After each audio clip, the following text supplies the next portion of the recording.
Hello everyone. तो आज हम लोग एक्सरसाइज 6.1 के फाइनल लेक्चर में आ गए हैं और आज कोशिश करेंगे, लेक्चर वैसे थोड़ा लंबा होने वाला है तो दिल थाम के बैठना, काफ़ी कुछ आज सीखेंगे। ठीक है, तो आज हम लोग कई सारी चीज़ें करेंगे। सबसे पहले हम सीखेंगे टाइप्स ऑफ फंक्शन। ठीक है, टाइप्स ऑफ फंक्शन पूरा अच्छे से, और फिर उसके बाद हम देखेंगे लॉग और एक्सपोनेंशियल फंक्शन। ठीक है, बाकी ग्रेटेस्ट इंटीजर फंक्शन और फ्रैक्शनल पार्ट फंक्शन अगले लेक्चर में आएगा, मतलब 6.2 में आएगा, तो उसमें हम लोग डिस्कस कर लेंगे।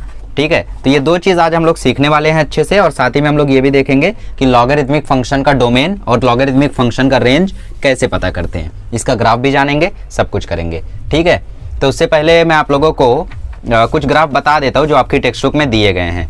सबसे पहला आपको ग्राफ दिया गया है पावर फंक्शन का। ठीक है, पावर फंक्शन में जो स्क्वायर फंक्शन होता है, स्क्वायर फंक्शन का ग्राफ होता है पैराबोलिक, मतलब ऐसा। क्वाड्रेटिक इक्वेशन का ग्राफ ऐसा होता है। क्यूबिक इक्वेशन का ग्राफ आपको टेक्स्ट बुक में दिया हुआ है, ऐसा होता है। इसको एन टाइप में याद कर सकते हो, एन होता है।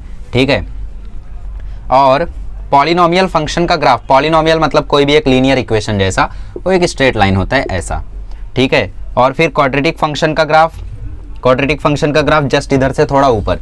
ठीक है, फिर उसके बाद आपको दिया गया है क्यूबिक फंक्शन, हाँ ठीक है, लॉग का ग्राफ दिया है, फिर क्यूब रूट का ग्राफ दिया गया है, स्क्वायर रूट का भी ग्राफ दिया है।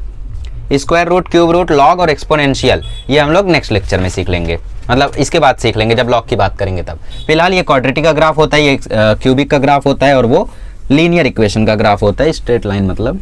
ठीक है, पॉलिनोमियल फंक्शन।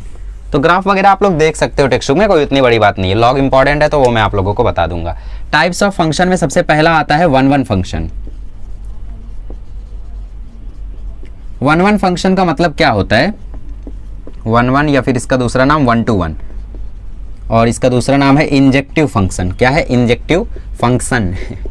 ठीक है, सो ये फंक्शन होता क्या है? इस फंक्शन में जो डिफरेंट एलिमेंट होंगे सेट ए का, उनका रिलेशन होगा सेट बी में, और रिलेशन जो सेट बी में होगा उसमें भी अलग अलग एलिमेंट से होगा। ठीक है, मतलब मैं बोलना क्या चाहता हूं, देखो ये आपका सेट ए है, ये आपका सेट बी है, यहाँ पे है ए बी सी, और यहाँ पे 1 2 3।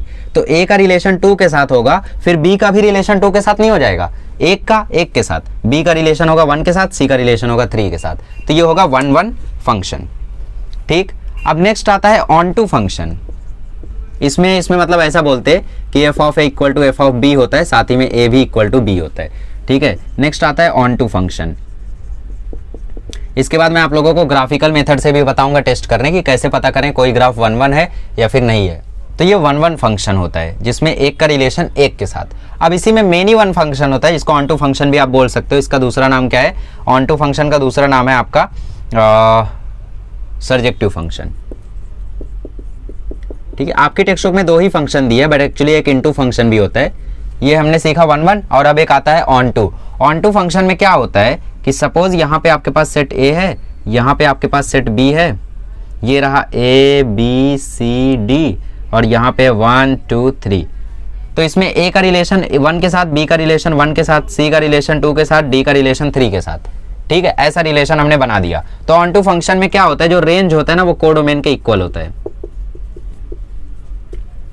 और साथ ही में एक ही का यहाँ पे मतलब दो एलिमेंट्स का सेम के साथ यहाँ पे रिलेशन होता है। जैसे ए और बी है तो इसका रिलेशन दोनों का 1 के साथ है, जबकि 1-1 में ऐसा नहीं होता है। 1-1 में एक का रिलेशन सिर्फ एक के साथ, बट यहाँ पे दो का रिलेशन एक के साथ। तो ये हम लोगों का ऑन टू फंक्शन हो गया, जिसको सर्जेक्टिव बोलते हैं। क्या एक ही फंक्शन दोनों टाइप से हो सकता है?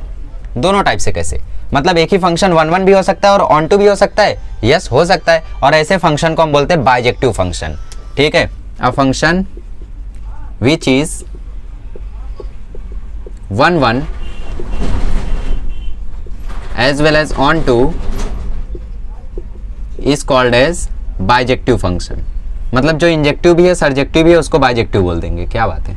ठीक है, जो इंजेक्टिव भी है सर्जेक्टिव भी है उसको बाइजेक्टिव फंक्शन बोल देंगे। और जो इनटू फंक्शन होता है उसमें जो रेंज रहती है वो कोडोमेन का सबसेट रहता है, वो भी जनरली नॉर्मली होता है, बस उसमें यहाँ पे किसी ना किसी का रिलेशन रह जाता है बी में। फिलहाल आपको यही दोनों फंक्शन दिए गए, तो इनकी डीप में स्टडी करो। चलिए एग्जाम्पल से समझते हैं। सबसे पहले आपको एग्जाम्पल दिया है, यहाँ पे एक सेट है ए बी सी डी, और यहाँ पे दिया है 1 2 3 4 5।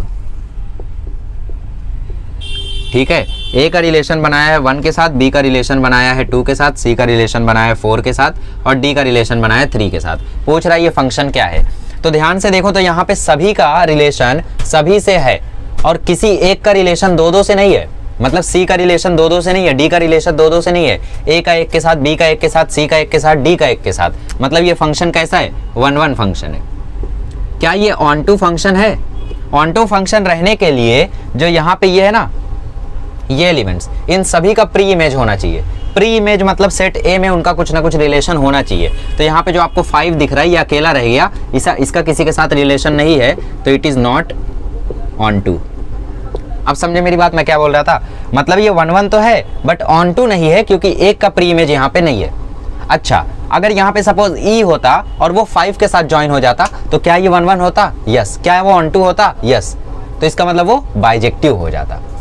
तो मैं क्या बोल रहा था? मैं बोल रहा था 1-1 फंक्शन मतलब ऐसा फंक्शन जिसमें एक का रिलेशन सिर्फ एक के साथ हो।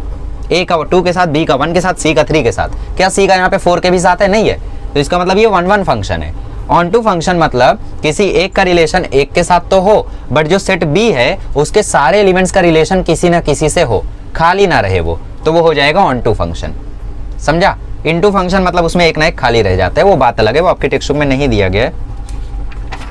सो जाने दो, फिर नहीं दिया गया, कोई बात नहीं। क्वेश्चन देख लेते हो, क्वेश्चन में कौन कौन से फंक्शन पूछा गया है। क्वेश्चन में आप लोगों को surjectivity, injectivity and again 1-1, again 1-1 onto, बस यही पूछा गया है। तो ऑब्वियसली ये बहुत ही इजी चिंदी काम है। ठीक है, तो दो फंक्शन होते हैं। 1-1 फंक्शन मतलब एक का रिलेशन एक के साथ, एक का 2 के साथ हो गया तो वो 1-1 नहीं कहलाएगा। ऑन टू मतलब बी वाले सेट में सारे एलिमेंट का किसी ना किसी से रिलेशन होना चाहिए। ठीक, भले वो 2-2 से हो जाए, मतलब जैसे ए और बी दोनों का 1 से हो जाए तो वो ऑन टू कहलाएगा तो भी। ठीक है, जैसे एक और एग्जांपल मैं देता हूँ। अब तो समझ में आ गया ना डेफिनेशन। चलो एग्जांपल्स की बात करते हैं। तो एग्जांपल आपकी टेक्स्ट बुक से ही देता हूँ मैं।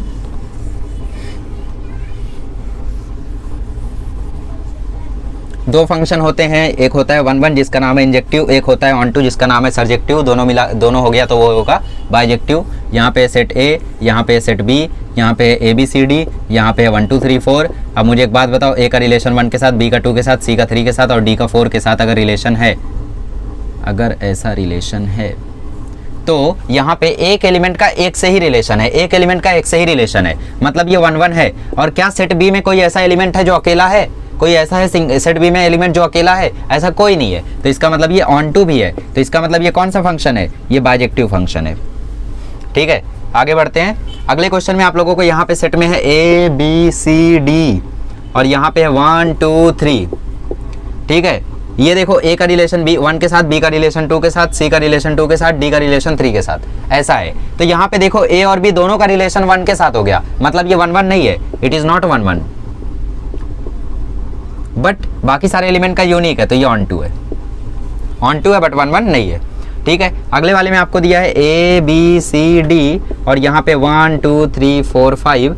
ए का रिलेशन 2 के साथ, बी का 2 के साथ, सी का 3 के साथ, डी का 4 के साथ। तो यहाँ पे 1 और 5 वेले रह गए, मतलब ये 1-2 ऑन टू नहीं है, it is not on to. और हम लोग ध्यान से देखें तो ए और बी दोनों का रिलेशन 2 के साथ हो गया, मतलब नॉट 1-1। तो ये ना तो इंजेक्टिव है ना तो सर्जेक्टिव है। ठीक, तो समझ में आ गया कैसे पहचानते हैं? तो ठीक है, ये तो नॉर्मल था यार, ऐसा आप लोगों को दे देगा तो इजीली पहचान ले जाओगे। बट अगर आप लोगों को क्वेश्चन बना के दे दे तब कैसे पहचानना है, तो उसकी प्रैक्टिस अब हम लोग चालू करते हैं। क्वेश्चन नंबर 14 से चालू करते हैं। 28 क्वेश्चंस हैं और एक बार आप क्वेश्चन नंबर 17 पर पहुंचे ना, उसके बाद रफ्तार में भागेगी गाड़ी, फिर आधे घंटे का काम है। चलिए शुरू करते हैं। चलिए क्वेश्चन नंबर 1 करते हैं। देखो क्वेश्चन थोड़ा घुमा के दिए तो इससे आप लोगों को ज़्यादा डरना नहीं है। ठीक है, अच्छा 1-1 फंक्शन पहचानने का मैं आप लोगों को एक और तरीका बता देता हूँ। 1-1 फंक्शन पहचानने का तरीका होता है हॉरिजॉन्टल लाइन टेस्ट। मतलब सपोज किसी का ग्राफ आपको ऐसा दिया है, ठीक है, स्क्वायर रूट फंक्शन का ग्राफ होता है ये। तो आप लोग क्या करो, एक हॉरिजॉन्टल लाइन मारो कहीं से भी, और अगर ये लाइन इस ग्राफ को सिर्फ एक बार कट करे तो ये फंक्शन 1-1 है। ठीक, जैसे मैं क्वाड्रेटिक इक्वेशन का ग्राफ बनाऊं, यहाँ से एक हॉरिजॉन्टल लाइन मारो, देखो 2-2 पॉइंट पे कट कर दिया, तो इसका मतलब ये 1-1 फंक्शन नहीं है। तो ये होता है हॉरिजॉन्टल लाइन टेस्ट, जिसमें हम लोग तीर चलाते हैं और वो तीर अगर सिर्फ एक बार कट करती है तो वो 1-1 फंक्शन, एक से ज़्यादा बार कट कर दे तो वो 1-1 फंक्शन नहीं होता है। ठीक है, तो ये चीज़ें आप लोगों को आगे लेवल पे पढ़ाई जाती हैं, कोई नहीं, आगे बढ़ते।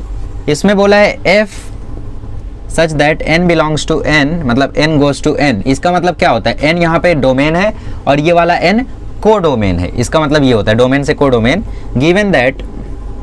Given by f of x equal to x square. अच्छा, तो हम लोग मान लेते हैं यार कि एक है x1 का स्क्वायर और एक है x2 का स्क्वायर और दोनों है इक्वल। क्यों मान लिया हमने ऐसा, क्योंकि हमें प्रूफ करना है, क्योंकि ये जो डोमेन और को डोमेन है ये नेचुरल नंबर से नेचुरल नंबर है, तो x1 इक्वल टू x2 हम लोग मान सकते हैं। बट हमारा फंक्शन क्या है, एक्स स्क्वायर है, तो x1 square equal to x2 square मान लिया। इसको यहाँ लेकर आओ तो x1 square minus x2 square equal to 0। अब इसको a माइनस बी और a प्लस बी के टर्म्स में लिख दो और इक्वल टू आ गया 0। अच्छा, मुझे एक बात बताओ, क्या x1 कभी भी माइनस ऑफ x2 हो सकता है? नहीं हो सकता है। क्यों नहीं हो सकता? क्योंकि नेचुरल नंबर से नेचुरल नंबर हम जा रहे हैं और नेचुरल नंबर तो पॉजिटिव होता है, तो इसका मतलब ये चीज़ नहीं हो सकती। तो फिर कौन सी चीज़ हो सकती है? ये वाली चीज़ हो सकती है, मतलब x1 x2 के इक्वल हो सकता है और x1 इक्वल टू x2 मतलब f of x1 equal to f of x2। और ये किसकी कंडीशन थी? याद है मैंने लिखा था f of a equal to f of b, a equal to b। तो इसका मतलब it is a 1-1 function, 1-1 function की कंडीशन है ये, ठीक है।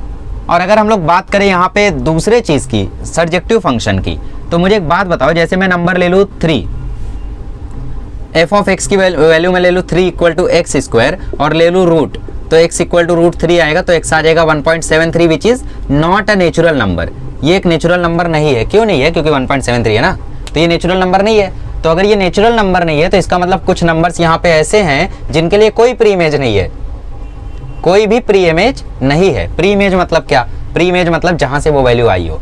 तो यहाँ पे जैसे 1.73 है और 7 का रूट है, 8 का रूट है, तो इन सभी के रूट्स की कोई प्री इमेज नहीं है। और अगर किसी चीज़ की प्री इमेज नहीं होती है तो वो फंक्शन क्या नहीं होता है? ऑन टू नहीं होता है। तो इसका मतलब ये ऑन टू नहीं है। दूसरे में बोला है z goes to z, integer से इंटीजर की बात हो रही है, एक्स स्क्वायर दोबारा से फंक्शन है, तो वही करो, x1 square equal to x2 square इस साइड ले लो, तो ये हो जाएगा इक्वल टू 0। तो x1 minus x2, x1 plus x2 equal to 0। तो या तो x1 x2 के इक्वल है या तो x1 माइनस x2 के इक्वल है, दोनों कंडीशन है। आपका जो x1 है वो x2 के भी इक्वल है, आपका जो x1 है वो माइनस ऑफ x2 के भी इक्वल है। दो चीज़ एक ही से रिलेशन बना रही है, तो इसका मतलब ये 1-1 नहीं है। अब आप बोलोगे लास्ट वाले में आपने क्यों नहीं ऐसा किया? तो मैंने बोला ना ये नेचुरल नंबर है, तो x1 माइनस ऑफ x2 के इक्वल नहीं हो सकता है, नेगेटिव नंबर आएगा ही नहीं, तो इसका मतलब ये रॉन्ग था, यही राइट था सिर्फ। बट यहाँ पे दोनों हो सकता है क्योंकि इंटीजर में नेगेटिव वैल्यूज भी आती हैं, ठीक है। तो इसका मतलब ये 1-1 नहीं है। क्या ये ऑन टू है? ऑन टू भी नहीं है, लास्ट वाले में ही हमने देखा, तो ये ऑन टू भी नहीं है क्योंकि कुछ नंबर्स ऐसे हैं जिनका जो रूट है वो डेसिमल आ जाता है, और जबकि बात हो रही है इंटीजर की, z गोज टू z। जैसे रूट 3 इज 1.73, तो मतलब 3 का रूट 1.73 होता है और 1.73 तो इंटीजर नहीं है, तो इसका मतलब 3 का कोई प्री इमेज नहीं है, तो इसका मतलब ये ऑन टू भी नहीं है, ठीक है। आगे बढ़ते हैं। देखो अगले क्वेश्चन में बोला है F R goes to R, real numbers की बात कर दी और फंक्शन अब भी वही है एक्स स्क्वायर। तो x1 स्क्वायर इक्वल, अब सब लोग बोल रहे होंगे कि यार सारे रियल नंबर आ गए, मतलब ये 1-1 भी होगा, ये ऑन टू भी होगा। देखते हैं। तो x1 square equal to x2 square, तो x1 square minus x2 square equal to 0, तो x1 माइनस x2 और x1 plus x2 equal to 0। तो x1 इक्वल टू x2 आ गया और x1 equal to minus x2 आ गया, और यहीं पे पाप हो गया, तो ये 1-1 तो नहीं है, it is not a 1-1 function, ठीक है। क्या ये ऑन टू है? आप मुझे एक बात बताओ, -3 का रूट क्या होगा? -3 का रूट क्या होगा? रूट 3 आयोटा, और आयोटा तो रियल नंबर में आता ही नहीं है, मतलब माइनस वाले इंटीजर्स का जो रूट होगा वो तो उसका तो कोई प्री इमेज होगा ही नहीं, क्योंकि बात तो यहाँ पे रियल नंबर्स की हो रही है, तो माइनस वाले इंटीजर्स का कोई प्री इमेज होगा ही नहीं, तो इसका मतलब ये ऑन टू भी नहीं है। समझे मेरी बात? रियल नंबर से रियल नंबर की बात हुई ना, अब तक इंटीजर चल रहा था, तो रियल नंबर से रियल नंबर में अगर मैं -3 का होल स्क्वायर पूछ लूँ आपसे, तो -3 का रूट पूछ लूँ, तो उसका रूट तो आयोटा आ जाएगा, तो इसका मतलब ये सर्जेक्टिव भी नहीं है और ना ही इंजेक्टिव है, और आप बोल रहे थे दोनों है। चलो आगे बढ़ते हैं। चौथा क्वेश्चन।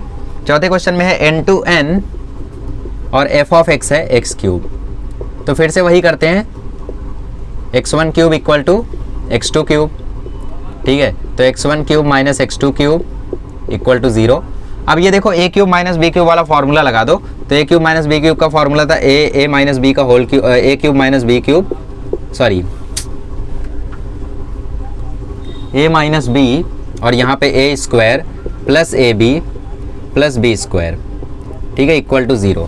तो क्या ये चीज़ पॉसिबल है जीरो के इक्वल, देखेंगे, बट ये चीज़ जीरो के इक्वल पॉसिबल है, तो इसका मतलब x1 माइनस x2 जीरो हो सकता है, तो x1 इक्वल टू x2 हो सकता है। अच्छा मुझे ग्राफ बताओ ना क्यूबिक फंक्शन का कैसा होता है। क्यूबिक फंक्शन का ग्राफ ऐसा होता है, तो यहाँ पे जब हॉरिजॉन्टल लाइन मारोगे तो एक ही जगह कट करेगी, तो इसका मतलब ये 1 1 है, बट हमें प्रूफ भी करना है, तो प्रूफ भी कर देते। देखो देखो ये चीज़ कभी भी नेगेटिव नहीं हो सकती, क्योंकि बात नेचुरल नंबर की हो रही है और यहाँ पे सारे के सारे पॉजिटिव है। मतलब आप इनडायरेक्टली ये बोलना चाहते हो कि इसकी वैल्यू नेगेटिव आ जाए, बट जो कि पॉसिबल नहीं है, ठीक है। तो मतलब इसकी वैल्यू तो नेगेटिव नहीं आ सकती, तो मतलब ये चीज़ आ सकती है, x1 इक्वल टू x2 हो सकता है, बट ये चीज़ नहीं हो सकता।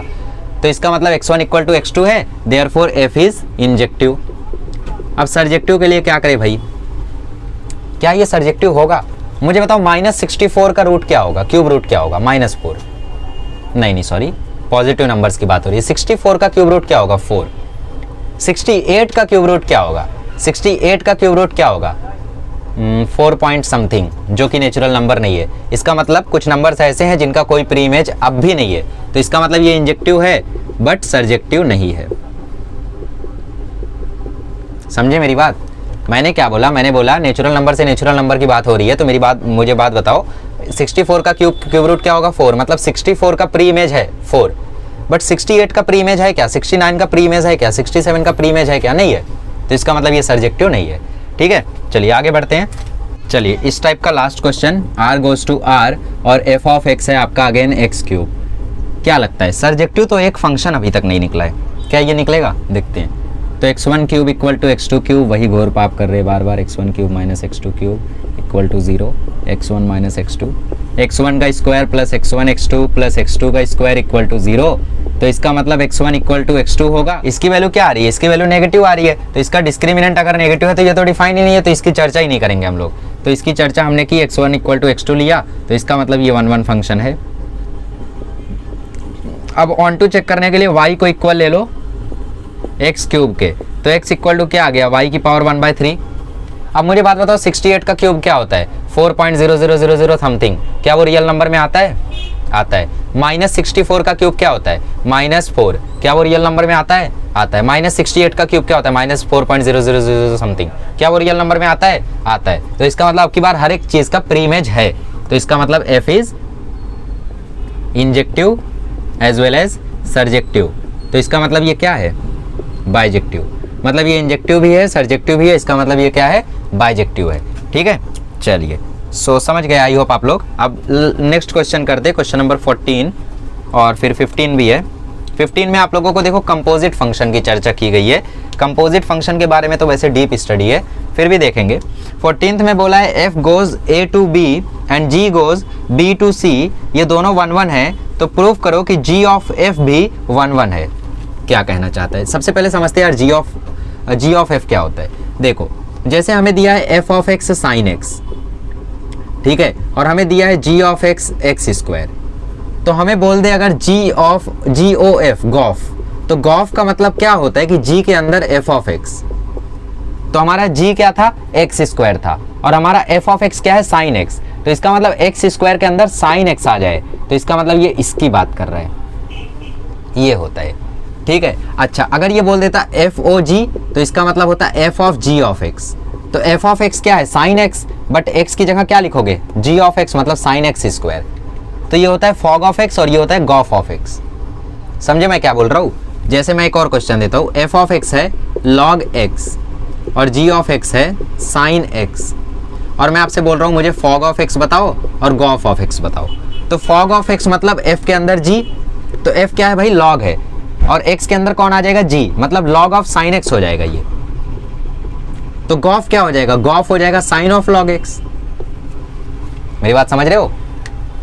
x के अंदर g ऑफ x आ जाए और इसके x के अंदर f ऑफ x आ जाए, तो वो होता है गॉफ ऑफ x और फॉग ऑफ x, ये बोल रहा है वो। तो क्वेश्चन समझते हैं अभी, क्वेश्चन क्या था। चलिए क्वेश्चन में बोला है कि a goes to b f के लिए और g के लिए b गोज टू c, ये दोनों के दोनों 1 1 है, तो प्रूफ करो गॉफ ऑफ x भी 1 1 है। ठीक है, तो अगर f 1 1 फंक्शन है तो इसका मतलब f ऑफ x1 क्या रहेगा? Equal to f of x2 रहेगा। ठीक है, और अगर g भी 1 1 फंक्शन है तो इसका मतलब f ऑफ y1 चलो ये x1 इक्वल टू x2 हो गया, तो इसका मतलब g ऑफ y1 जो होगा वो भी g ऑफ y2 के इक्वल होगा, मतलब y1 भी किसके इक्वल होगा, y2 के इक्वल होगा। और क्वेश्चन में हमें क्या बोला है, गॉफ ऑफ x, मतलब GOF, मतलब g के अंदर x, g of f of x। तो g of f of x का मतलब क्या है, इसका मतलब ये है कि y की जगह कौन आ जाए, x आ जाए। तो हम लोग मान लेते हैं कि यार gof of x1 equal to gof of x2 है, तो इसका मतलब g of f of x1 equal to g of f of x2 है। ठीक है, अब g of f of x1 क्या है, g of f of x1 है, f ऑफ x1 क्या है, f ऑफ x1 है x1 और g ऑफ y1 है y1, तो ये हो गया g of y1 equal to g of y2। ठीक है, तो इसका मतलब y1 इक्वल टू क्या आ गया, y2, और अगर y1 इक्वल टू y2 आ गया तो इसका मतलब ये जो फंक्शन है ये भी कैसा है, 1 1 है, therefore it is also a 1 1 function. ठीक है, तो क्वेश्चन में बोला था देखो f of x1 equal to f of x2, g of y1 equal to g of y2, तो इसका मतलब जो f ऑफ x1 है वो किसके इक्वल हो जाएगा, y1 के, तो f ऑफ x1 की जगह आ गया y1, f ऑफ x2 की जगह आ गया y2, ये दोनों इक्वल हुआ तो 1 1 फंक्शन हो गया। ठीक है, तो जनरली हम लोगों ने इसको सॉल्व कर दिया, ऐसे ही करना रहेगा आपको सारे क्वेश्चन में। मेन मोटिव ये था कि आपको गॉफ और फॉग का मतलब पता चले, जैसे 15th वाला भी उसी टाइप का है, वो भी करते हैं। चलिए तो क्वेश्चन नंबर 15 करते हैं। क्वेश्चन नंबर 15 में बोला है f is defined from a to b and g is defined from b to c are on to function, तो प्रूव करो जो गॉफ होगा वो भी ऑन टू होगा। ठीक है, तो अगर g सर्जेक्टिव फंक्शन है तो इसका मतलब b के हर एक के लिए जो c में होगा एक ना एक प्री इमेज होगा। अगर g सर्जेक्टिव फंक्शन है तो b के लिए, c के लिए b में एक प्री इमेज होगा, मतलब जो g ऑफ y होगा वो इक्वल टू क्या होगा, z होगा, मान लेते हैं हम लोग ऐसा अपने से। तो अगर f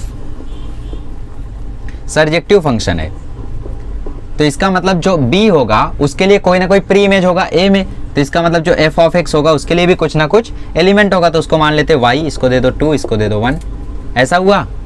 अब f ऑफ x की वैल्यू y है और g ऑफ y की वैल्यू z है, तो इसका मतलब जो क्वेश्चन में क्या बोला है, गॉफ ना, तो g ऑफ x क्या हो जाएगा, ये हो जाएगा g of f of x, ये हो जाएगा, और f ऑफ x की वैल्यू क्या है, y है, तो इसका मतलब ये क्या हो जाएगा, ये हो जाएगा g ऑफ y, और g ऑफ y की वैल्यू क्या है, z है, तो इसका मतलब ये क्या हो गया, z, तो इसका मतलब हर एक g ऑफ f x के लिए कोई ना कोई प्री इमेज है z, तो इसका मतलब ये क्या हो गया, surjective function, therefore it is a surjective function. Fog या गॉफ ही बोला था। ठीक है, जिसको नहीं समझा एक और बार देख लो, इसमें बोला था g जो है वो सर्जेक्टिव फंक्शन है, मतलब g ऑफ y की कुछ ना कुछ वैल्यू होगी, और बोला था f भी सर्जेक्टिव फंक्शन है, मतलब f ऑफ x भी कुछ ना कुछ वैल्यू होगी, ये हो गया 1, ये हो गया 2। अब क्वेश्चन में बोला था गॉफ ऑफ x को भी प्रूफ करो सर्जेक्टिव है, तो गॉफ ऑफ x का मतलब क्या, g of f of x। अब f ऑफ x क्या था, y, और g ऑफ y क्या था, z, तो गॉफ ऑफ x का वैल्यू क्या आ गया, z, इसका मतलब गॉफ ऑफ x के लिए भी एक वैल्यू है, तो अगर कोई वैल्यू है इसके लिए तो इसका मतलब ये सर्जेक्टिव फंक्शन है।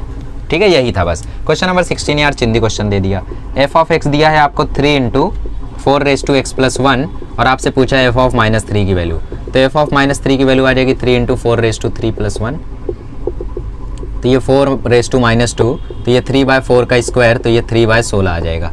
ठीक है, दैट्स इट। तो ये चिंदी क्वेश्चन था यार, उड़ा देते खुद से। चलिए अब सीखते हैं हम लोग लॉगरिदम के बारे में। लॉग का बेसिकली मतलब क्या होता है, देखो लॉग को हम लोग रिप्रेजेंट करते हैं ऐसे, log b to the base a, ऐसे लिखते हैं हम लोग बेसिकली। a को हम लोग बोलते हैं बेस, ये होता है b। ठीक है, और लॉग का रिप्रेजेंटेशन आखिर होता कैसे, लॉग एक्चुअली में क्या है, जैसे मैंने लिखा 10 का क्यूब इक्वल टू 1000, तो इसका मतलब क्या है समझते हो, इसका मतलब है लॉग 1000 की वैल्यू जब बेस 10 है तो इसकी वैल्यू है 3, ये होता है इसका मतलब जो आंसर होता है वो लॉग के साथ आता है, और यहाँ पे जो बेस होता है वो लॉग का बेस बनता है, और जो पावर होती है वो इसका आंसर बनता है। जैसे मैं लिखूँ 5 का स्क्वायर इक्वल टू 25, तो ये होता है log 25 to the base 5 equal to 2। Log की प्रॉपर्टीज क्या क्या हैं, लॉग की प्रॉपर्टीज है log m into n equal to log m plus log n, log m upon n equal to log m minus log n, log m to the power n, तो power को ये नीचे उतार लेता है, और कभी भी log का अगर बेस और ये दोनों अगर सेम हो जाए log के, तो इसका आंसर हो जाता है 1। और log 1 की वैल्यू होती है 0। इतनी बातें ध्यान में रखोगे। चलो, तो इसका मतलब क्या होता है, जो भी नंबर यहाँ आंसर में होता है वो log के साथ आता है, जो यहाँ पे बेस होता है वो log का बेस बनता है, और जो पावर होती है वो log का आंसर बनता है। ठीक है, जैसे मैं आप लोगों को लिख के दे दूँ 625 किसका स्क्वायर है, 25 का, तो इसको मैं क्या लिख सकता हूँ log के टर्म्स में, log 625 to the base 25 equal to 2। समझे मैं क्या बोल रहा हूँ। तो लॉगरिथम का मतलब यही होता है। ठीक है, इस तरीके से हम लोग इसको रिप्रेजेंट करते हैं log को। log का जो ये वैल्यू होता है ये हमेशा ग्रेटर देन इक्वल टू 1 होता है, और ये जो बेस होता है ये हमेशा ग्रेटर देन इक्वल टू 0 होता है, हमेशा पॉजिटिव होता है। log कभी भी नेगेटिव नहीं होता है। ठीक है, इतना समझा। अच्छा, अब जरा कुछ क्वेश्चंस देखो क्या आपसे होते हैं। जैसे मैंने लिखा 2⁵ इक्वल टू 32, तो मैंने बोला इसको लॉगरिथम के फॉर्म में लिखो। कैसे लिखोगे, log 32 to the base 2 equal to 5, ऐसा लिखोगे। 32 बेस में 2, आंसर 5, जो पावर है वो आंसर। बट इसको जनरली कैसे करते हैं वो भी मैं आप लोगों को बताता हूँ। फिलहाल इतनी प्रॉपर्टीज नोट डाउन कर लो log की। ठीक है, और थोड़ा सा डेफिनेशन भी आप लोग समझ गए होंगे। तो हमने उसका मतलब समझा कि जो पावर होता है वो log का आंसर बनता है, और जो बेस होता है वो log का बेस बनता है, और जो बेस का मतलब बेस के जो साथ होता है वो log के साइड में आता है। जैसे क्वेश्चन लिखा है 2⁵ इक्वल टू 32, तो मैंने बोला log बेस कौन है, यहाँ पे बेस है 2, तो यहाँ पे आएगा 2। पावर क्या है 5, तो पावर आएगा इसका आंसर, बचा क्या 32, तो 32 आएगा यहाँ पे। यहाँ पे लिखोगे by definition of logarithm, definition of logarithm. ठीक है, क्वेश्चन 1। क्वेश्चन 2 में बोला है 54 की पावर 0 इक्वल टू 1, तो मैंने बोला जो पावर है वो आंसर आएगा, और जो बेस है वो बेस बनेगा, मतलब 54 इसका बेस है, और जो बचा वो ये। मैंने बोला ना log 1 का वैल्यू 0 होता है चाहे जो बेस रहे। क्वेश्चन नंबर 3, 23 का पावर 1 इक्वल टू 23, मैंने बोला जो बेस है वो बेस बनेगा, जो पावर है वो आंसर होगा, और जो बचा वो यहाँ। तो जो बेस है वो बेस बना, जो पावर है वो आंसर, और जो बचा वो यहाँ। क्वेश्चन नंबर 4, 9 की पावर 3/2 इक्वल टू 27।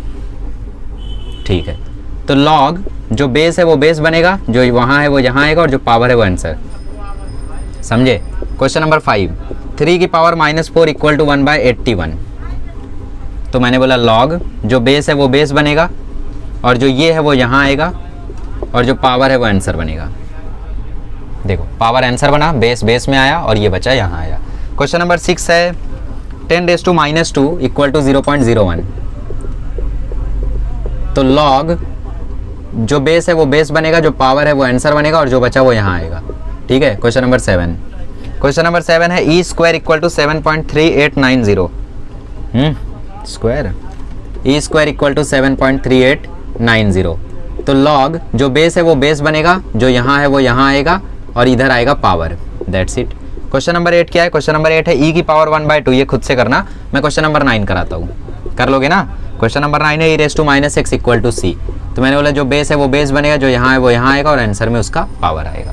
तो दैट्स इट, कर ले जाओगे ना, इजी है। जो बेस है वो log का बेस बनेगा, जो पावर है वो log का आंसर बनेगा, और जो बचेगा वो log के साइड में आएगा। कर ले जाओगे। चलो अगले क्वेश्चन में बोला है एक्सपोनेंशियल फॉर्म में रिप्रेजेंट करने, तो वो चीज़ आसान है। ये चीज़ तो थोड़ा मतलब रटना पड़ा आपको, बट अगली चीज़ आसान है। देखो जो log होता है ना वो दो टाइप का होता है। एक होता है नेचुरल log जिसको ln से रिप्रेजेंट करते हैं, इसका बेस होता है e, मतलब नेचुरल log का बेस होता है e। और जो फिजिक्स केमिस्ट्री में log पढ़ते हो उसका बेस होता है 10। जो मैथ्स में log पढ़ते हो वो होता है नेचुरल log जिसका बेस होता है e। कोई भी पूछे नेचुरल log मतलब, तो मतलब बोलना कि ऐसा log जिसका बेस क्या हो e। और e क्या है, e है एक एक्सपोनेंशियल फंक्शन, सॉरी e है एक्सपोनेंशियल, और इसकी वैल्यू होती है 2.71, इसको बोलते हैं यूलर्स नंबर e को। ठीक है, उसकी वैल्यू 2.71 होती है। अच्छा, एक्सपोनेंशियल फॉर्म में किसी चीज़ को लाते कैसे हैं, देखो log 64 to the base 2 equal to 6 ऐसा दिया है। चलो तो हम लोग करते क्या है, log को रिमूव करते हैं, और जैसे ही log रिमूव होता है तो 64 यहीं रह जाता है, और जो 2 है वो यहाँ रहता है, और 6 इसके सर पे चढ़ जाता है। समझे कि नहीं मेरी बात। इसको ऐसे समझ सकते हो कि यहाँ पे 2 कौन है, नौकर। क्यों नौकर है, क्योंकि ये log के चरणों में है। ठीक है, तो जो नौकर रहता है वो आगे चल के भी क्या रहता है, नौकर रहता है, यहाँ पे log के साथ। तो log क्या, जो 2 था वो नौकर था, अभी log तो यहाँ से हट गया, तो log के हटने के बाद जो 2 होगा वो अब भी नौकर रहेगा, तो अब भी ये किधर रहेगा, चरणों में ही रहेगा। तो देखो ना 6 के चरणों में है। ठीक है, सर का डायलॉग है यहाँ पे, तो log 64 टू द बेस 2 मतलब 64 यहीं रह जाएगा और जो यहाँ पे बेस होगा वो यहाँ पे बेस बनेगा और जो आंसर होगा वो पावर बनेगा। अभी जब कर रहे थे जो कर रहे थे उसका जस्ट उल्टा। चेक करना हो तो कर लो ना, 2 की पावर 6 क्या होता है 64 मतलब करेक्ट है। सपोज ऐसा लिख दिए होते 6 का स्क्वायर, तो 6 का स्क्वायर तो 36 होता है, इधर तो 64 है मतलब कुछ गलती की हो, तो ऐसे चेक कर सकते हो। अगला दिया log 5 log 1/25 to the base 5 equal to -2। मैंने बोला जो यहाँ पे 5 है वो आगे जाएगा मालिक के चरणों में, तो 5 यहाँ गया, पावर आई -2 और 1/25 यहीं रह गया। ये हो गया क्वेश्चन 2। क्वेश्चन 3 क्या है? क्वेश्चन 3 है log 0.0001 to the base 10 equal to -3। मैंने बोला 0.001 यहीं रहेगा और 10 वहाँ जाएगा इसके चरणों में, आ गया, ठीक है। log 8 to the base 1/2 is equal to 3, तो मैंने बोला 8 यहीं रहेगा और 1/2 जाएगा उसके चरणों में, -3, तो ये -3 है तो ये -3 रहेगा, ठीक है। 5वें वाले में बोला है log 1 इक्वल टू 0, ln आ गया, ln आ गया मतलब बेस क्या है e, तो 1 तो यहीं रहेगा, e जाएगा उसके चरणों में, तो e raise to 0, that's it. फिर बोला है ln of e equal to 1, ln of e equal to 1 मतलब log e to the base e equal to 1। अब e यहीं रहेगा और e उसके चरणों में जाएगा, तो e equal to e raise to 1। Question number 7 log 1/2 is equals to -0.693। अब देखो 1/2 यहीं रहेगा और यहाँ पे जो e था वो जाएगा इसके चरणों में, दैट्स इट। तो मजा आया ऐसा करके, ठीक है। समझा ना कैसे किया हम लोगों ने? हम लोगों को जो बेस था उसको बेस बनाना है, जो आंसर था उसको पावर बनाना है और जो इस साइड था लॉग के साथ उसको यहीं रहने देना है। तो इस तरीके से ये सारे क्वेश्चंस थे। ऐसे क्वेश्चंस की प्रैक्टिस कर सकते हो, अगले साल काफ़ी काम आएंगे 10th में 12th में, ठीक है। आगे बढ़ते हैं, चलिए नेक्स्ट क्वेश्चन करते हैं। नेक्स्ट क्वेश्चन आप लोगों को बोला है कि डोमेन पता करो लॉग का। लॉग का डोमेन पता करने के लिए जो उसका वैल्यू होता है ना, मतलब जैसे लिखा है log x - 5 f of x equal to log x - 5, तो जो ये वैल्यू होती है ना, ये वैल्यू हमेशा पॉजिटिव होनी चाहिए। लॉग की ये वाली वैल्यू कभी भी नेगेटिव नहीं होती है, कभी भी नहीं होती है, चांस ही नहीं है कि ये नेगेटिव रहे, ठीक है। तो इसको जस्ट आपको greater than equal to 0 put कर देना है, इक्वल टू भी नहीं, ग्रेटर देन 0 पुट करना है, बिकॉज log 0 डिफाइंड नहीं होता है। तो इसको ग्रेटर देन 0 पुट किया तो x ग्रेटर देन 5 आया, तो 5 से इन्फिनिटी इसका क्या हो गया? डोमेन। सेकंड क्वेश्चन बोला है f of x equal to log to the base 10 x square - 5x + 6। इसमें भी वही काम करना है, x square - 5x + 6 greater than 0, तो x - 3 x - 2 greater than equal to 0, x + 2 greater than equal to 0, ठीक है। वेवी कर्व बना लो, वेवी कर्व में ये आया 3, ये आया 2, ये आया इन्फिनिटी, ये आया -इन्फिनिटी, प्लस माइनस प्लस। हमें कौन सी वैल्यू चाहिए? प्लस वाली, मतलब यहाँ से यहाँ और यहाँ से यहाँ, मतलब -इन्फिनिटी से 2, क्या 2 चलेगा? 2 0 बना देगा और लॉग के साइड में यहाँ पे 0 कभी भी नहीं रहना चाहिए, मतलब 2 नहीं चलेगा, बट 2 के बीच वाले सारे चलेंगे। यूनियन 3 चलेगा? नहीं चलेगा, बट 3 के आगे वाले चलेंगे, तो 3 को इंक्लूड नहीं करेंगे बट आगे वाले सब रहेंगे। तो -इन्फिनिटी से 2 यूनियन 3 से इन्फिनिटी इसका आंसर हो गया, ठीक है। और कुछ है? और कुछ नहीं है। क्वेश्चन नंबर 20 में पहले वाले में बोला है कि लॉग का सम और डिफरेंस वाला फॉर्मूला लगा के कुछ ना कुछ करो। तो ये log m/n वाला फॉर्मूला है, इसका फॉर्मूला होता है log m - log n, तो log pq - log rs। अब ये बन गया log m × n, मतलब log m + log n minus log m + log n, ठीक है। माइनस को अंदर भेज दो तो आंसर आ जाएगा log p + log q - log r - log s, ठीक है। समझ में आ गया कैसे किया? अगले क्वेश्चन में बोला है log √x ³ y, log √x और ³ y। तो ये log m × n है, तो इसको लगा दो log m + log n। Square root का मतलब है x की पावर 1/2 और क्यूब रूट का मतलब है y की पावर 1/3। 1/2 नीचे उतार दो तो ये हो गया 1/2 log x, 1/3 नीचे उतार दो तो ये हो गया 1/3 log y। पावर नीचे उतर जाती है, जानते हो ना, तो ये हो गया 1/2 log x + 1/3 log y, that's it. चलिए क्वेश्चन नंबर 3 करते हैं। क्वेश्चन नंबर 3 में है ln मतलब log का बेस e, a³ a - 2 का स्क्वायर और नीचे रूट में b² + 5, तो ये हुआ ln a³ a - 2 का होल स्क्वायर और अपॉन में रूट में b² + 5। तो log m/ log n वाला फॉर्मूला लगा दो तो ये हो जाएगा log m - log n, तो log n क्या है? √b² + 5।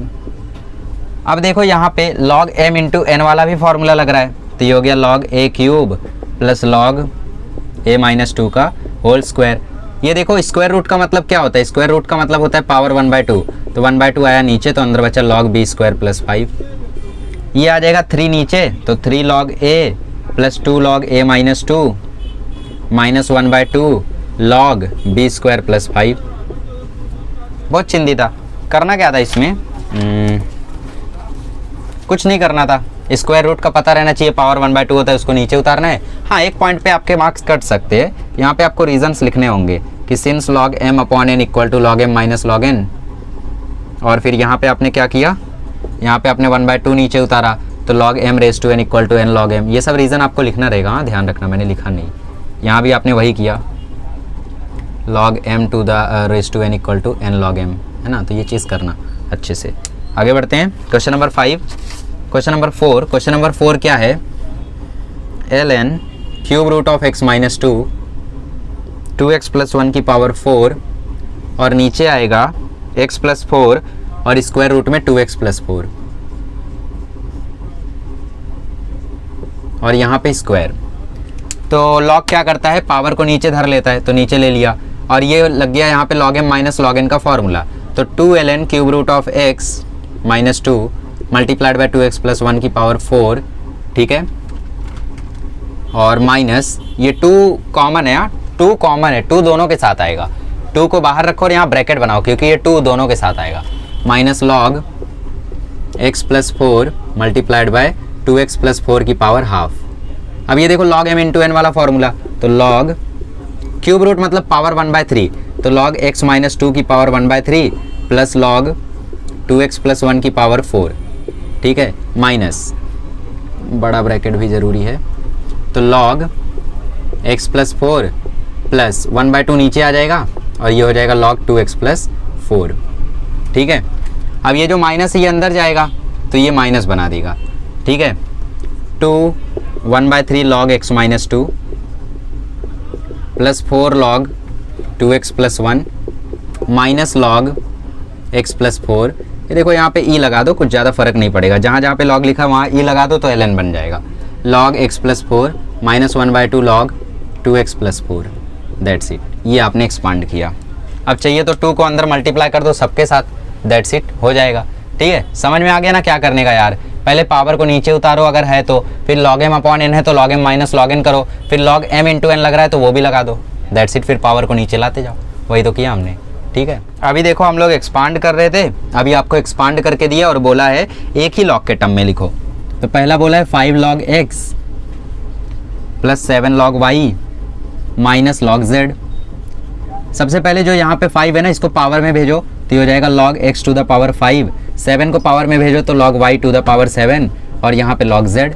अब ये दोनों log प्लस में है तो log m plus log n क्या हो जाएगा, log m इंटू n, तो x to the power 5 y to the power 7, और माइनस में क्या है log z, तो ये log m minus log n बन गया, तो ये हो जाएगा log m अपॉन n, मतलब x to the power 5 y to the power 7 अपॉन z। ये हो गया इसका फाइनल आंसर। अब बीच बीच में आपको यहाँ पे लिखना होगा कि log m raise to n log m equal to होता है log m raise to n, और फिर यहाँ पे आपको लिखना होगा कि आपने log m plus log n को log m इंटू n कर दिया, फिर यहाँ पे आपको लिखना पड़ेगा कि आपने log m minus log n को log m अपॉन n लिख दिया, ठीक है। अगला क्वेश्चन देखते हैं। अगले क्वेश्चन में बोला है 1/3 log x minus 1 plus 1/2 log x। तो पहले पावर में भेजो 1/3 को, तो हो जाएगा cube root of x minus 1। अरे 1/3 पावर में गया उसका मतलब क्यूब रूट, फिर ये 1/2 जाएगा पावर में तो उसका मतलब स्क्वायर रूट। थोड़ा येलोविश हो जा रही है screen, reason is that because मैं 4 घंटे से रिकॉर्ड कर रहा हूँ वीडियोस, ठीक है। तो नेवर माइंड, देखते हैं। ओके, तो अब ये प्लस में आ गया तो log m plus log n क्या होता है, log m इंटू n, तो cube root of x minus 1 dot square root of x। ये हो गया इसका फाइनल आंसर। कितना ईजी है बताओ। यहाँ पे लिख देना रीज़न, कौन सा रीज़न, ये वाला यहाँ पे और ये वाला यहाँ पे, ठीक है। चलो आगे बढ़, चलिए क्वेश्चन नंबर 3 करते हैं। क्वेश्चन नंबर 3 में है log x प्लस 2। ln बोला है तो यार ln ही ले लो, बट ln मेरा log हो जाता है आगे चल के, खैर मेरे को कौन सा बोर्ड देना है। -3 log x प्लस 5। तो पहले सबको पावर में भेजो अगर है कोई, तो कोई नहीं है यहाँ पे देखो log m plus log n है, तो log m इंटू n का फॉर्मूला लगा दो, तो ये log x प्लस 2 का होल स्क्वायर हो जाएगा। नहीं यार, ये x प्लस 2 है, ये x माइनस 2 है, तो ये log के अंदर x प्लस 2 x माइनस 2 आ गया, और ये 3 को पावर में भेजो तो ln x प्लस 5 का क्यूब बन जाएगा। अब देखो log m minus log n हो रहा है, तो log m अपॉन n कर दो, तो x plus 2 x minus 2 upon x plus 5 का होल क्यूब। ये हो गया इसका फाइनल आंसर। ठीक है, अभी चाहिए तो इसको x स्क्वायर माइनस 4 लिख सकते हो, वो आपके ऊपर है, आपकी मर्जी है। क्वेश्चन में बोला है कि नेक्स्ट क्वेश्चन कर रहे हैं, क्वेश्चन नंबर 22, मंजिल के करीब आ रहे हैं हम लोग, 28 तक है। क्वेश्चन में बोला है log 2 की वैल्यू अगर a है और log 3 की वैल्यू अगर b है, तो रूट 96 को a और b के टर्म्स में लिखो। log रूट 96 को a और b के टर्म्स में लिखो। कोशिश करते हैं, देखो क्या करेंगे, log रूट 96 है ना, तो इसको लिख सकते हो log 96 की पावर 1/2 आया, नीचे ये बन गया log 96। अब 96 को थोड़ा सा रेशनलाइज करो, मतलब फैक्टराइज करो, तो ये बन जाएगा 2 इंटू 2 जा 4 24 जा, मतलब 2 इंटू 2 इंटू 2 इंटू 2 इंटू 3 या 6, 2 2 जा 4 2 जा 8 2 जा 16 6 जा 96 होता है, तो 2 इंटू 3 ऐसा कर दिया। ठीक है, तो अब log के अंदर आ गया log 2 into 2 into 2 into 2 into 2 into 2 into 3, तो मतलब ये कैसा हुआ, ये हुआ 1/2 log 2 का पावर 1 2 3 4 5 इंटू 3, ऐसा हुआ।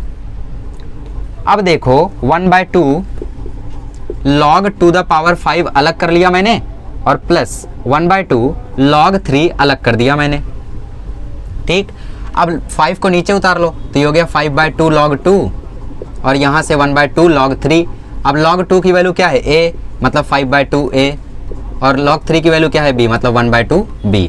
तो मतलब 96 को log रूट 96 को मैं ऐसा लिख सकता हूँ 5a प्लस b/2। क्वेश्चन समझा? हमें क्वेश्चन में रूट 96 दिया था, तो उसको log 96 to the power half लिखा सबसे पहले। ठीक, उसको लिखा हमने log 96 to the power half नीचे उतारा, लिखा log 96 को फैक्टराइज किया, तो आया 2 into 2 into 2 into 2 into 2 into 2 into 3, 2 की पावर 5 और एक 3, और ये log, फिर यहाँ पे log m इंटू n था, तो log m plus log n वाला फॉर्मूला लगाया, और 1/2 देखो log पूरे के साथ है, हाँ, तो 1/2 इसके भी साथ आएगा, इसके भी साथ आएगा। अब 5 नीचे उतार लिया फॉर्मूले से, तो 5/2 log 2 बन गया। log 2 की वैल्यू क्या थी a, log 3 की वैल्यू क्या थी b, तो 5a plus b/2 log root 96 की वैल्यू हो गई। ठीक है, चलो आगे बढ़ते हैं, और अब प्रूफ वाले क्वेश्चन से चिंदी हैं सब। चलिए क्वेश्चन नंबर 23 करते हैं। क्वेश्चन नंबर 23 में क्या बोला है, क्वेश्चन नंबर 23 में बोला है प्रूव दैट log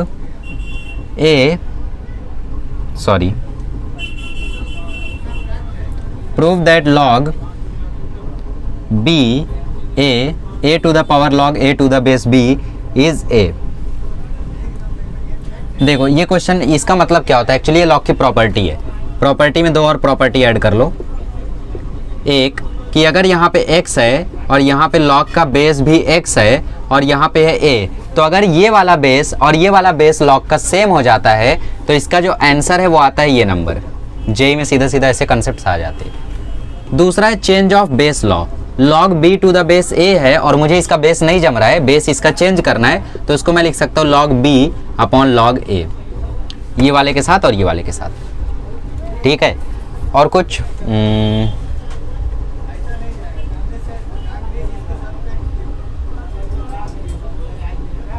नहीं, और कुछ नहीं, तो इसको प्रूफ करते, देखो कैसे प्रूफ करेंगे, कोशिश करते हैं। एक काम करते हैं, दोनों साइड हम log लेते हैं, taking log on both side with base b।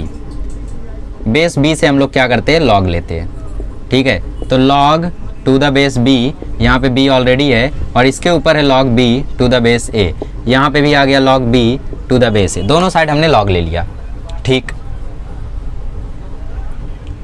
अब देखो यहाँ पे ये log b to the base a क्या है, इस log की पावर में है, इस log की पावर में है, तो ये नीचे आ जाएगा, तो ये हो जाएगा log b to the base a, और यहाँ पे रह जाएगा log b to the base b। अब मैंने बताया था कि अगर बेस और ये दोनों सेम हो जाए तो इसका आंसर हो जाता है 1, तो देयरफॉर इसका आंसर आ गया log a to the base b। यहाँ पे क्या था log a to the base b, तो इसका मतलब ये दोनों इक्वल आ गए। बट ये चीज़ को ऐसे नहीं सॉल्व करते हम लोग, ठीक है, मतलब ऐसे नहीं कर सकते। देखो बताता हूँ कैसे करते। हाँ राइट है, LHS इक्वल टू RHS आपने किया वो ठीक है, बट देखो यहाँ पे ये a है ना, इसके साथ आपने log लिया तो ये हुआ log b log a to the base b इक्वल to log a to the base b, ऐसा हुआ। अब यहाँ से आप LHS उठा लो, LHS उठाओगे तो क्या आएगा log b to the power log b to the base a। अब ये वाला log क्या करेगा, इस पावर को नीचे उतार लेगा, तो ये हो जाएगा log b to the base a multiplied by log b to the base b। अब इस पर्टिकुलर चीज़ का आंसर 1, तो ये आ गया log a to the base b, और ये किसके इक्वल है, इसके, मतलब LHS इक्वल टू RHS हो गया। क्या किया मैंने, दोनों साइड लिया, क्या लिया log a to the base b, तो मैंने log लिया बेस b के साथ, तो यहाँ पे ये जो b था इसके साथ मैंने log ले लिया, ये जो a था इसके साथ मैंने log ले लिया, बेस क्या रखा, b रखा। अब ये तो ऐसे ही था, यहाँ पे ये जो था ये था पावर में, तो पावर को log क्या करता है, नीचे उतार देता है, ये देखो नीचे उतर गया, और यहाँ पे बेस क्या है, b है, तो log b to the base b, ये देखो log b to the base b बचा। इसका आंसर मैंने बोला था क्या होता है 1, तो इसका आंसर 1 हो गया, तो बचा सिर्फ ये, और ये किसके इक्वल है, इसके, मतलब LHS इक्वल टू RHS। अगला क्वेश्चन बोला है log b raise to m raise to a equal to 1 by m log a to the base b, इसके इक्वल प्रूफ करने बोला है। करते हैं, कोई दिक्कत नहीं है।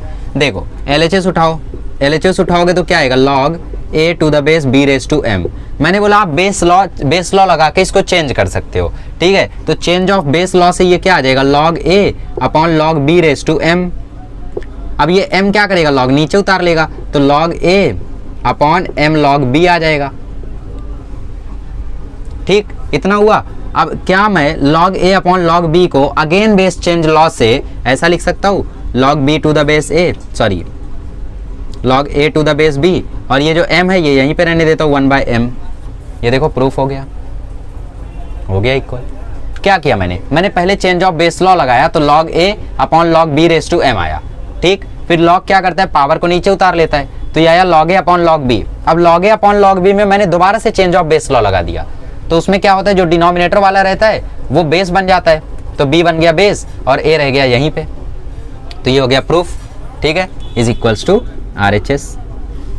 और यहाँ पे आपने क्या किया, चेंज ऑफ बेस लॉ लगाया, तो इसको लिख दो log y to the base x होता है log y upon log x। फिर आपने यहाँ भी चेंज ऑफ बेस लॉ लगाया, क्या किया आपने, log x upon log y को लिख दिया log y x, ठीक है, समझ में आया कैसे करते हैं इसको। चलो, तो आई होप आप लोगों को चेंज ऑफ बेस लॉ समझ में आया होगा, और इसका प्रूफ भी।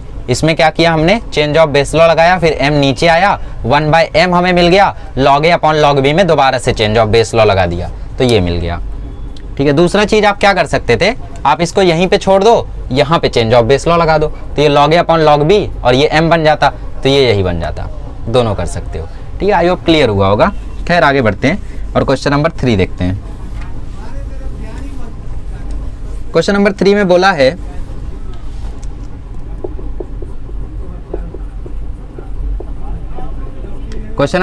बोला है a raise to log c, क्या बात है, ये इतना लंबा बोला है, ठीक है, देखते हैं।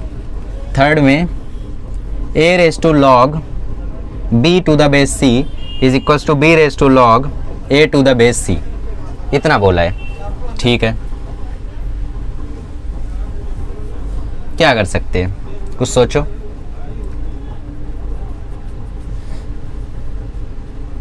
अच्छा, a को मैं ऐसा लिख सकता हूँ, ध्यान से देखना, e raise to log a to the base e, क्योंकि अभी हमने पहली प्रॉपर्टी देखी कि अगर ये दोनों सेम रहता है तो इसका आंसर यही आ जाता है, तो मतलब मैं इसको ऐसा लिख सकता हूँ, मैंने a की जगह ये लिख दिया, और इसकी पावर में क्या है, log b to the base c।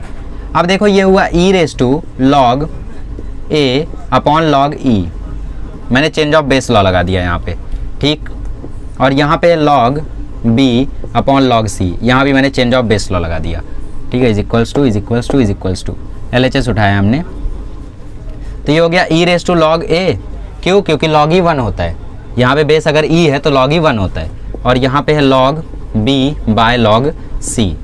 अब मुझे चाहिए क्या, मुझे चाहिए log a to the base c, तो मैं एक काम करता हूँ, इस log a को वहाँ भेज देता हूँ, log b को अंदर भेज देता हूँ, तो ये हो जाएगा E raise to log B, और बाहर चला गया log A upon log C, ठीक है। तो ये हो गया E raise to log B, और इधर बन गया log C, log A to the base C, ठीक है। अब मुझे पता है कि अगर बेस और ये दोनों सेम हो तो इसका आंसर ये होता है, तो वो कौन है, बी है, और पावर में कौन है, log A to the base C, और यही हमारा क्या है, यही हमारा आर एच एस है। देखो B log A to the base C, तो is equals to R H S. समझ में आया क्या किया मैंने ई की पावर में ए को ऐसा लिख दिया, और बाहर वो था तो चेंज ऑफ बेस लॉ लगाया दोनों जगह पे, फिर अंदर अंदर इधर उधर किया, तो L H S equal to R H S आ गया, ठीक है। तो क्वेश्चन नंबर 23 भी हम लोग का कंप्लीट हुआ। 24 तो यार काफ़ी चिंदी है, ये आप लोग ट्राई कर लो। अच्छा ठीक है, मैं करा देता हूँ। चलिए क्वेश्चन नंबर 24 करते हैं। क्वेश्चन नंबर 24 में बोला है f of x equal to a x cube minus b x plus 6। इसमें एफ ऑफ 2 की वैल्यू दी है 3, एफ ऑफ 4 की वैल्यू बोली है 30, और ए और बी पता करना है। तो एफ ऑफ 2 की वैल्यू यहाँ से निकालो, तो ए इंटू 2 का cube minus b into 2 plus 6। F of 2 आपको बोला है 3, ये हो गया 8a माइनस 2b प्लस 6 को यहाँ भेज दो, तो ये हो गया 8a minus 2b equal to -3, ये बन गया इक्वेशन 1। 6 यहाँ के माइनस हुआ तो -3, और ये सेम टू सेम, ठीक। अब एफ ऑफ 4 निकालो, तो ये क्या होगा, a इंटू 4 की power 3, b into 4 plus 6। F of 4 है 30, ये हो गया 64a माइनस 4b प्लस 6 यहाँ के माइनस होगा, तो ये बन जाएगा 64a minus 4b equal to 24, ये इक्वेशन 2। इक्वेशन 1 में आप 4 से मल्टीप्लाई कर दो, तो ये बन जाएगा, सॉरी 2 से मल्टीप्लाई कर दो, तो ये बन जाएगा 16a minus 4b equal to -6। ये कट गया सब्ट्रैक्टिंग से, और ये कट के आ गया 48a, ये आ गया 30 प्लस हो गया ना 24 प्लस 6, तो a की वैल्यू आ गई 5/8। कैलकुलेशन है नॉर्मल, ये जानते रहोगे।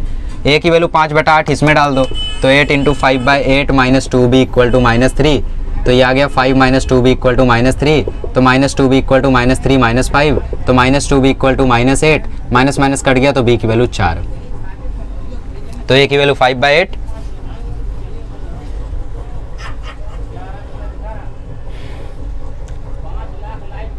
अरे बाबा क्वेश्चन में तो स्क्वायर था, झोल हो गया।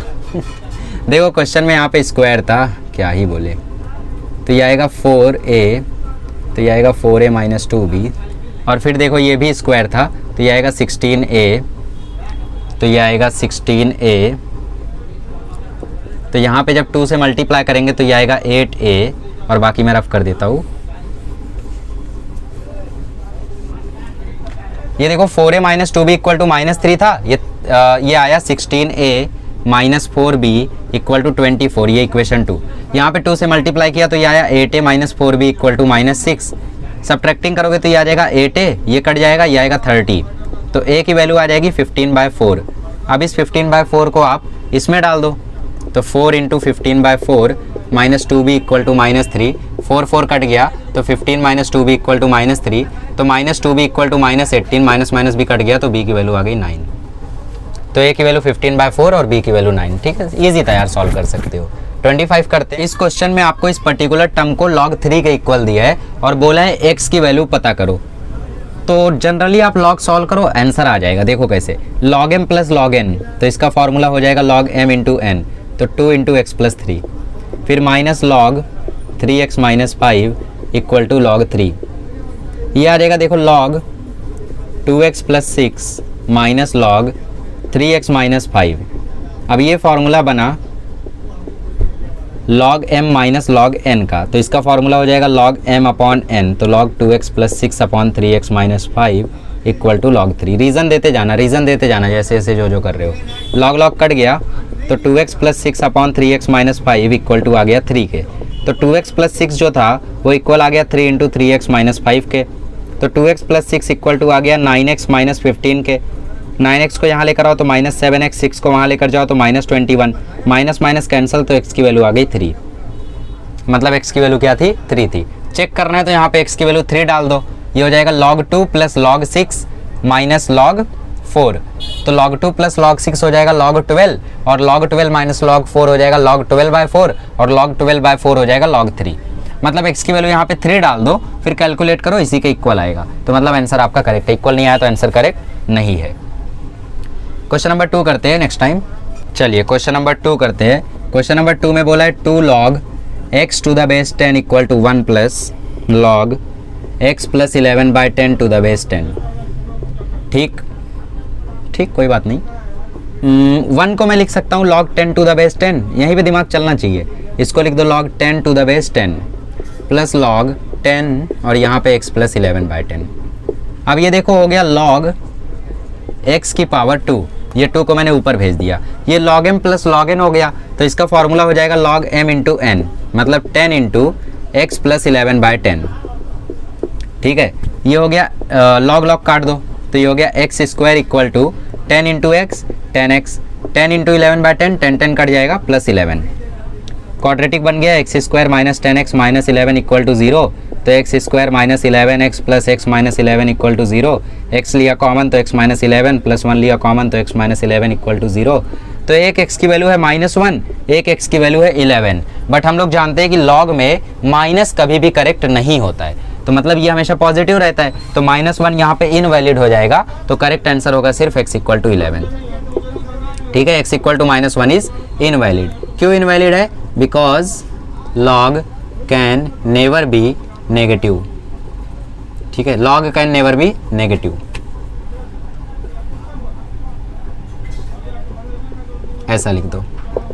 ठीक है, log में जो x रहता है वो हमेशा पॉजिटिव रहता है। तो समझ में आया कैसे किया हम लोगों ने? log m plus log n लगाया तो log m इंटू n हुआ, और फिर यहाँ पे log log कटा तो x square equal to this आया, क्वाड्रेटिक सॉल्व किया, हो गया। क्वेश्चन नंबर 3 आप लोग एक बार खुद से ट्राई करो, चेंज ऑफ बेस लॉ लगाओ, आसानी से हो जाएगा। चलिए चेंज ऑफ बेस लॉ लगाते हैं सब में, तो ये हो जाएगा log x अपॉन log 2, ये हो जाएगा log x अपॉन log 4, ये हो जाएगा log x अपॉन log 16, और ये हो जाएगा 21/4। log 4 को मैं लिख सकता हूँ log 2 का स्क्वायर, log 16 को लिख सकता हूँ log 2 की पावर 4। ठीक है, अब ये हो जाएगा log x अपॉन log 2, ये हो जाएगा log x अपॉन 2 log 2, ये हो जाएगा log x अपॉन 4 log 2। इतना समझा ना, पावर नीचे आ रही है खटाखट।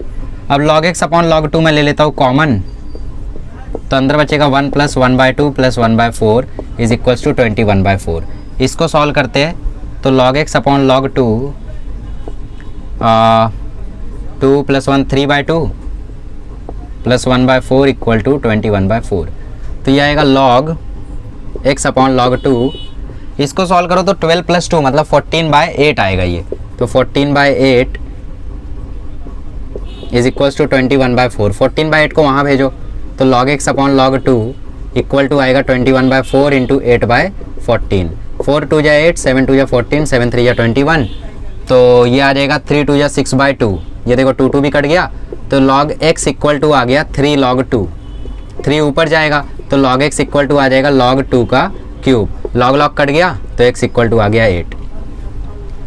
समझे क्या किया मैंने? log x upon log 2 common लिया, 1 प्लस 1/2 प्लस 1/4 को मैंने सॉल्व किया।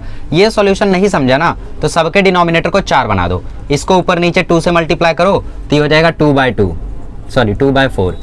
ये तो 1/4 है ही, इसमें 1/1 में ऊपर नीचे 4 से मल्टीप्लाई करो तो 4 प्लस 2 6, 6 प्लस 1 7, तो ये 7/4 बन जाएगा।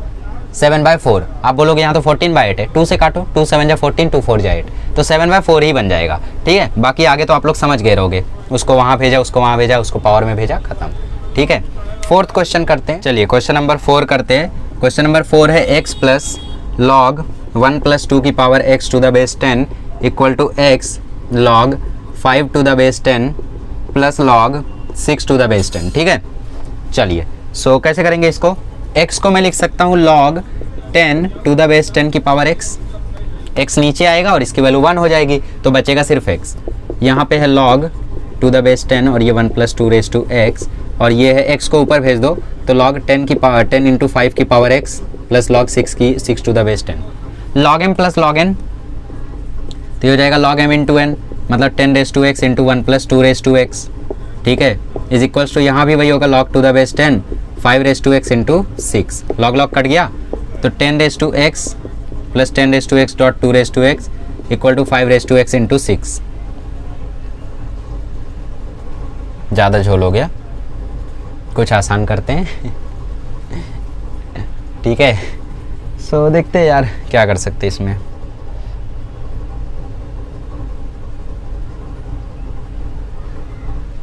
फाइव रेज टू एक्स को यहाँ लेकर आओ, पूरे इक्वेशन को 5 रेज टू एक्स से डिवाइड कर दो, तो ये हो जाएगा 10 raise to x upon 5 raise to x plus 2 raise to x dot 10 raise to x upon 5 raise to x is equals to 5 raise to x into 6 upon 5 raise to x.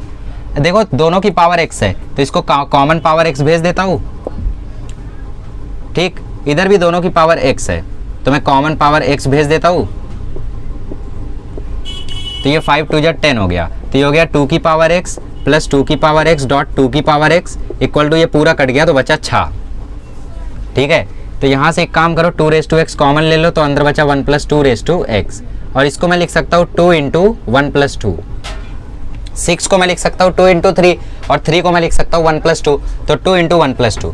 दोनों side compare करो, दोनों side compare करो तो 2 raise to x किसके equal आ रहा है, 2 के equal आ रहा है, तो इसका मतलब x की वैल्यू कितनी है 1 है, अरे बेस सेम है तो पावर भी सेम होगी, तो x इक्वल टू 1, ठीक है। इस तरीके से इसको कैलकुलेट करना था, बाकी तो आप लोग जानते ही हो, ठीक है। चलिए आगे बढ़ते हैं, ईजी था ना, इजीली सॉल्व हो गया। चलिए 26 करते हैं, तो क्वेश्चन नंबर 26 में log x plus y upon 3 is equals to 1/2 log x plus 1/2 log y, show that y x upon y plus y by x equal to 7, ठीक है, कोई बात नहीं, शो करते हैं। देखो इसको ऐसे ही रहने दो, log x plus y by 3 ऐसे ही रहने दो, इधर 1/2 को पावर में भेज दो तो ये हो जाएगा log रूट x, इधर भी पावर में भेज दो तो ये हो जाएगा log root y, log m plus log n हो जाएगा log m into n,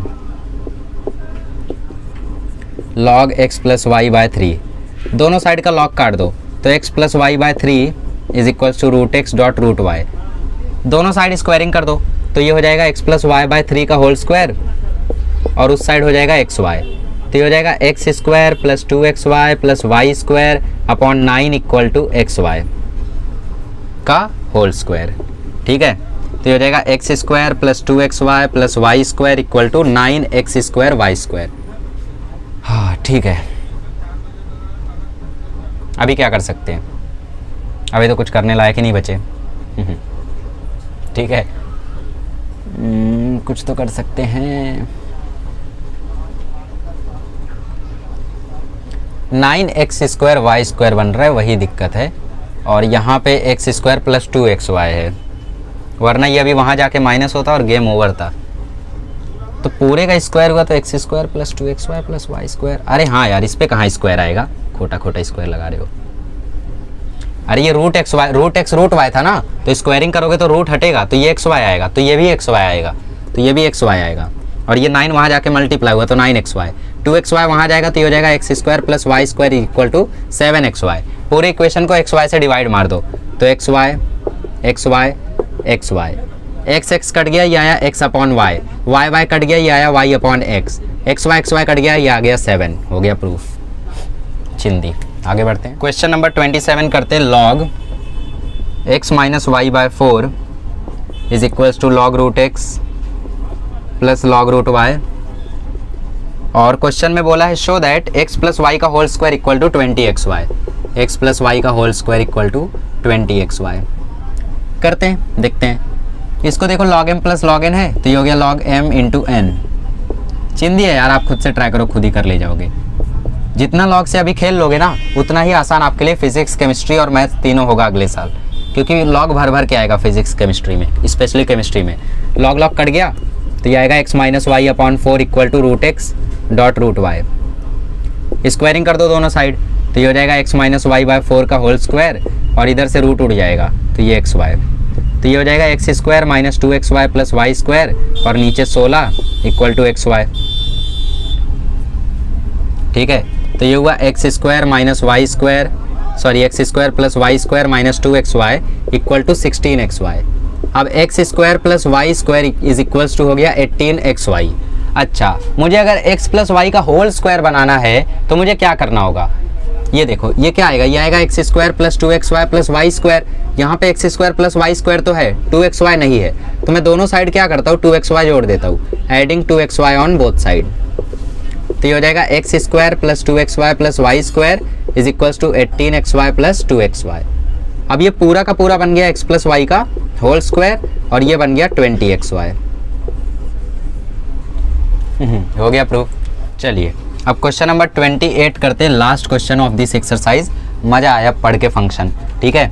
x equal to दिया है log bc to the base a y equal to दिया है log CA to the base b और z इक्वल टू दिया है log AB to the base c। आपको proof करना है 1/1 plus x plus 1/1 plus y plus 1/1 plus z equal to 1, ये proof करना है आपको।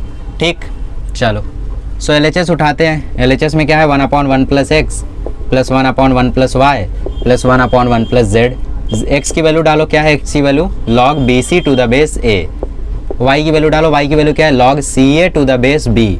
z की वैल्यू डालो, z की वैल्यू क्या है log AB to the base c। क्या मैं 1 को log A to the base a लिख सकता हूँ? लिख सकता हूँ। क्या मैं 1 को log B to the base b लिख सकता हूँ? लिख सकता हूँ, क्योंकि log B to the base b की वैल्यू क्या आएगी? 1 ही आएगी। क्या मैं इसको log C to the base c लिख सकता हूँ? बिल्कुल लिख सकता हूँ। पर क्यों लिखना है बताता हूँ। हाँ, अब चेंज ऑफ बेस लॉ लगाओ तो ये हो जाएगा log A upon log A plus log BC upon log A। ये हो जाएगा 1 अपॉन log B to the upon log B plus log AC upon log B। ये हो जाएगा log C upon log C plus log AB upon log C। अब देखो सबका डिनोमिनेटर कॉमन है तो एक ही बार लिखेंगे तो ये हो जाएगा 1 अपॉन log A plus log BC upon log A। ये हो जाएगा 1 अपॉन log B plus log AC upon log B। ये हो जाएगा 1 अपॉन log C plus log AB upon log C। ठीक, अब ये देखो log m plus log n का फॉर्मूला लग रहा है। log A ऊपर चला जाएगा, log B ऊपर चला जाएगा, log C ऊपर चला जाएगा। इतना समझा? तो चलो ऊपर भेजते हैं। तो ये आ जाएगा log A upon log m plus log n, log m into n आ जाएगा, मतलब log ABC आ जाएगा। तो ये आ गया log ABC plus log B ऊपर गया, नीचे है log B plus log AC, मतलब ये भी आ जाएगा log BAC, मतलब log ABC। तो log B upon log ABC आ गया। फिर इधर देखो log C ऊपर जाएगा और नीचे भी आ जाएगा log ABC। फिर से देखो डिनोमिनेटर तीनों का कॉमन है तो एक ही बार लिखूंगा। ऊपर क्या हो जाएगा? ऊपर हो जाएगा log A plus log B plus log C और इसकी वैल्यू क्या आएगी? log m plus log n plus log O, मतलब तीनों मल्टीप्लाई में हो जाएंगे और क्या। तो ऊपर भी आ जाएगा log ABC और नीचे भी है देखो log ABC और दोनों के दोनों कट गए, हमने खेल लिया KBC, RHS के इक्वल आ गया। ठीक है, तो हम लोग जीत गए। प्रूफ हो गया कि इसकी वैल्यू 1 है। कैसे किया हमने फिर से देखो। थोड़ा सा कंफ्यूजिंग गया होगा लास्ट में क्योंकि जगह भी नहीं थी थोड़ी, सो ठीक है कोई बात नहीं। देखो हमने 1 को लिख दिया log A to the base A ताकि बेस सेम रहे, इसको लिख दिया log B to the base B, इसको लिख दिया log C to the base C। फिर चेंज ऑफ बेस लॉ लगाया तो वहाँ पे रीजन लिखना होगा चेंज ऑफ बेस लॉ। हाँ, तो log A upon log A हुआ, log BC upon log A हुआ, यहाँ पे भी वैसा वैसा हुआ। डिनोमिनेटर कॉमन था तो एक बार लिखा ऊपर वाले को जोड़ा, एक बार लिखा ऊपर वाले को जोड़ा, एक बार लिखा ऊपर वाले को जोड़ा। अब ये ऊपर गया, ये देखो ऊपर गया, ये ऊपर गया, ऊपर गया, ऊपर गया, ऊपर गया। नीचे देखो log m plus log n वाला प्रॉपर्टी लगा, log m इंटू n, मतलब log ABC आ गया। वैसे यहाँ पे log BAC आ गया, यहाँ पे log CAB आ गया। तो CAB, BAC, ABC तीनों एक ही बात है, तो तीनों को लिख दिया log ABC। अब यहाँ भी log ABC, यहाँ भी log ABC, यहाँ भी log ABC, तो उसको हमने एक ही बार लिखा log ABC। ऊपर ऐड हुआ log A plus log B plus log C, तो log m plus log n हुआ log mn, फिर log m plus log n दोबारा लगाया तो आ गया log ABC। ऊपर भी log ABC, नीचे भी log ABC, दोनों दोनों कट गया, आंसर आ गया 1। तो ये इक्वल हो गया RHS के। इसी के साथ हमारा एक्सरसाइज 6.1 खत्म होता है और हम लोगों की फंक्शन की आधी स्टडी खत्म होती है। हालांकि एंट्रेंस लेवल पे ये बहुत ही ब्रॉड टॉपिक है, बट फिर भी बोर्ड लेवल पे इतना आपके लिए मोर देन इनफ है।